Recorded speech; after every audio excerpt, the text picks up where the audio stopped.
Hello friends, എല്ലാവർക്കും നമസ്കാരം. ഞാൻ നിങ്ങളായിട്ട് ഷെയർ ചെയ്യുന്നത് പീച്ചിങ്ങയും ചെമ്മീനും വെച്ചിട്ടുള്ള ഒരു റോസ്റ്റിൻ്റെ റെസിപ്പിയാണ്. വളരെ പെട്ടെന്ന് ഉണ്ടാക്കിയെടുക്കാൻ പറ്റും, നല്ല അടിപൊളി ടേസ്റ്റി ആയിട്ടുള്ള റെസിപ്പിയാണ്. അപ്പോൾ എന്തായാലും നിങ്ങളൊന്ന് ട്രൈ ചെയ്ത് നോക്കാം. നമ്മുടെ ചാനൽ ഇതിനു മുമ്പ് കുറേയധികം പീച്ചിങ്ങയുടെ റെസിപ്പി ഇട്ടിട്ടുണ്ട്. കാണാത്തവരാണെങ്കിൽ അതും കൂടെ കണ്ടൊന്ന് ട്രൈ ചെയ്ത് നോക്കണം കേട്ടോ. അതിൻ്റെ ലിങ്ക് ഞാൻ ഡിസ്ക്രിപ്ഷനിൽ ഇടുന്നതാണ്. അപ്പോൾ നമുക്ക് ഈ പീച്ചിങ്ങ റോസ്റ്റ് ഉണ്ടാക്കാൻ തുടങ്ങാം. പീച്ചിങ്ങയുടെ പുറത്തെ കട്ടിയുള്ള തൊലി മുറിച്ച് മാറ്റിയതിന് ശേഷം പീച്ചിങ്ങ ചെറിയ കഷ്ണങ്ങളായിട്ട് ഞാൻ കട്ട് ചെയ്ത് വെച്ചിട്ടുണ്ട്. നമ്മുടെ ചാനൽ ഇതിനു മുമ്പ് പീച്ചിങ്ങയുടെ 2-3 റെസിപ്പികൾ ഇട്ടിട്ടുണ്ട്. അപ്പോൾ പീച്ചിങ്ങ കട്ട് ചെയ്യുന്നതും ക്ലീൻ ചെയ്യുന്ന അറിയാത്തവരാണെങ്കിൽ ആ വീഡിയോ ഒന്ന് കണ്ടു നോക്കുക. അതിൻ്റെ ലിങ്ക് ഞാൻ ഡിസ്ക്രിപ്ഷനിൽ കൊടുക്കാം. കറിക്ക് ആവശ്യമുള്ള ചെമ്മീൻ തൊലിയെല്ലാം കളഞ്ഞ് ക്ലീൻ ചെയ്ത് വെച്ചിട്ടുണ്ട്.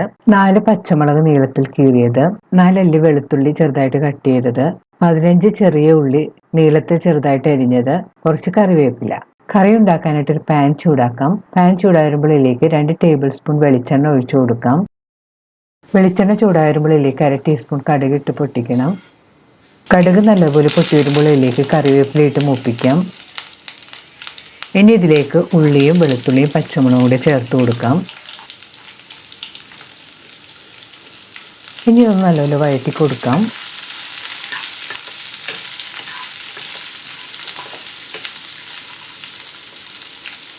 ഇപ്പോൾ ഉള്ളിയെല്ലാം ഒന്ന് സോഫ്റ്റായി ചെറുതായിട്ട് കളറെല്ലാം മാറി തുടങ്ങിയിട്ടുണ്ട്. ഇനി ഇതിലേക്ക് 1/2 ടീസ്പൂൺ മഞ്ഞൾപ്പൊടി, 1 ടീസ്പൂൺ കുരുമുളക് ക്രഷ് ചെയ്തത്, ഇതിലേക്ക് 1/2 ടീസ്പൂൺ മുളക് പൊടിയും കൂടി ചേർത്ത് കൊടുക്കാം.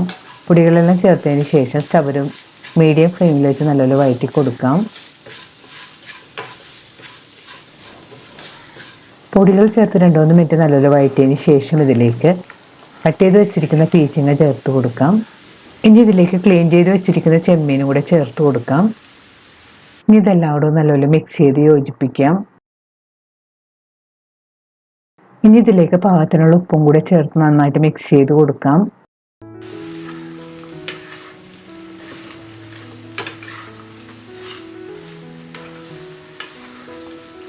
ഞാൻ ഇതിലേക്ക് സ്വല്പം വെള്ളം തളിച്ച് കൊടുത്തിട്ടുണ്ട്. വെള്ളം കൂടുതൽ ഒഴിക്കേണ്ട ആവശ്യമില്ല, പീച്ചിങ്ങിൽ തന്നെ വെള്ളം ധാരാളം വരും.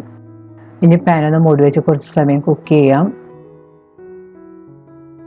ഇടയ്ക്ക് പാൻ്റെ മൂടി മാറ്റിയതിന് ശേഷം നല്ലപോലെ മിക്സ് ചെയ്ത് കൊടുക്കണം.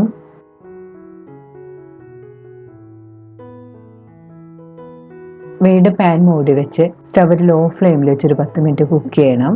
പീച്ചിങ് കുക്ക് ചെയ്യാൻ വെച്ചിട്ട് 10 മിനിറ്റ് എല്ലാം കഴിഞ്ഞിട്ടുണ്ട്. ഇനി പാൻ്റെ മൂടി മാറ്റിയിട്ട് നല്ലപോലെ മിക്സ് ചെയ്ത് കൊടുക്കാം. ഇനി പാൻ തുറന്ന് വെച്ച് തന്നെ പീച്ചിങ്ങിലെ വെള്ളമെല്ലാം വറ്റിച്ചെടുക്കാം.